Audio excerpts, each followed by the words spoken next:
ફેલાયેલું છે ને ત્યારબાદ તેના પર જે રીતે અતિક્રમણ કરવામાં આવ્યું હતું તો 1970 અને 1980ના દાયકામાં સ્થળાંતર અને વસાહત છે તે શરૂ થઈ। આપ જુઓ 1970 અને 80ના દાયકાથી આ જે સમગ્ર કામગીરી છે તેની શરૂઆત થઈ। 2002 પછી એનજીઓએ સિયાસતનગર નામની એક રાહત શિબિર બનાવી। તો આપ જુઓ એનજીઓ છે તો તેમાં સામેલ થઈ સિયાસતનગર નામની એક આખી જે એનજીઓ છે જે શિબિર છે તે બનાવવામાં આવી। ત્યારબાદ 2009માં શું થયું તો દબાણો હટાવવાનો પ્રયાસ કરવામાં આવ્યો। 2009થી આ પ્રયાસો યથાવત છે અને 2025માં આ કામગીરી પૂરી થઈ રહી છે। આપ જુઓ 2009માં તંત્રએ ભૂલથી રાહત શિબિરના વિસ્તારને તોડી પાડ્યો। 2009માં શું થયું તો જે વિસ્તાર હતો તેને તોડી પાડવામાં આવ્યો।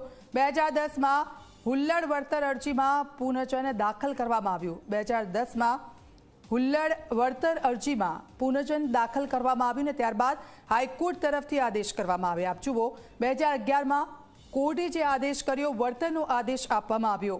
કોર્ટનો આદેશ 2011માં સામે આવ્યો અને તેમને વળતર ચૂકવવાનો આદેશ કરવામાં આવ્યો। 2010માં જે તોડી પાડવામાં આવ્યા હતા તેના વળતર માટે 2011માં કોર્ટે આદેશ કર્યો અને એ આદેશ બાદ 2011માં શું થયું પાછું આદેશના દબાણ હટાવવા પર કોર્ટે કોઈ ટિપ્પણી ન કરી।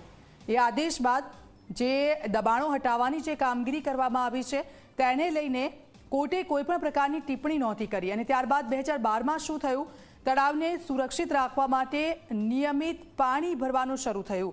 2012માં છે એ આ તળાવ છે આ તળાવમાં પાણી ભરવાની શરૂઆત કરવામાં આવી। આપ જો 2009માં શું થયું 11, 10 અને 12માં પાણી ફરી એકવાર ભરાયું આ તળાવમાં અને 2010 પછી ચંડોળા તળાવની આસપાસ મોટા પાયે દબાણો શરૂ થયા। 2010 પછી ચંડોળા તળાવની જે આસપાસનો જે વિસ્તાર છે એ વિસ્તારમાં દબાણોની શરૂઆત થઈ ગઈ। ઘૂસણખોરોને કેટલાક રાજકીય નેતાઓએ પણ મદદ કર્યાનો આરોપ છે। આપ જુઓ અત્યાર સુધી આ કાર્યવાહી પૂરી કેમ ન થઈ તો તેની પાછળ રાજકીય નેતાઓ છે તે લોકોએ પણ તે લોકોને ટેકો આપ્યો ને તેના કારણે કદાચ આ કાર્યવાહી અત્યાર સુધી અધૂરી રહી। તો અત્યારે હાલ અંદાજિત 1,25,698.39 ચોરસ મીટર જગ્યામાં દબાણ હાથ ધરવામાં આવી રહ્યું છે। આપ જુઓ આખી જે ટાઈમલાઈન છે અમે આપને બતાવી રહ્યા છે કે ક્યારે શું થયું હતું કેવી રીતે આ જે દબાણો છે વધ્યા। એક સમય એવો પણ આવ્યો કે આ દબાણો હટાવવાની કામગીરી કરવામાં આવી પરંતુ કેટલાક રાજકીય દબાણો છે તેના કારણે પણ આ કાર્યવાહી અટકી ગઈ। જાણકારી પ્રમાણે 14 વર્ષમાં સરકારને લગભગ 500 કરોડથી વધુનું નુકસાન।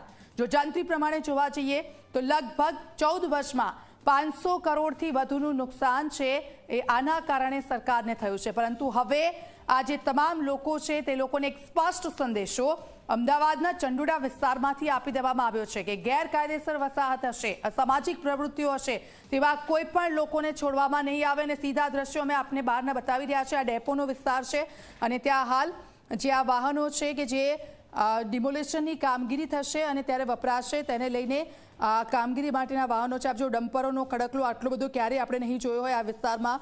સાથે સાથે એએમટીએસની જે સુવિધાઓ છે તેને શેના માટે છે તો જે લોકો છે કે ત્યાંથી જે લોકો બહાર નીકળશે જે લોકોના તોડવામાં આવશે ઘર અને તે લોકોને ત્યાંથી એક અલગ જગ્યા પર લઈ જવામાં આવશે આ એએમટીએસ દ્વારા। ત્યારબાદ જેસીબી છે તે કાર્યવાહી કરશે અધિકારીઓ ત્યાં પહોંચ્યા છે અને પોલીસનો કાફલો એટલા માટે કારણ કે આ જે વિસ્તાર છે એ ખૂબ જ સંવેદનશીલ વિસ્તાર છે અને ત્યાં ગમે ત્યારે ગમે તે થઈ શકે છે અને એટલા માટે જ થઈને પોલીસ છાવણીમાં આખો વિસ્તાર છે એ વિસ્તાર ફેરવી દેવામાં આવ્યો છે।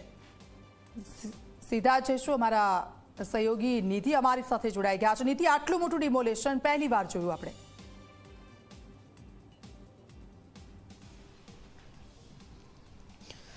બિલકુલ સૌથી મોટું ડિમોલેશન ચોક્કસથી અમદાવાદનું કહી શકાય। આ પહેલા આપણે જોયું છે દ્વારકામાં કેવી રીતે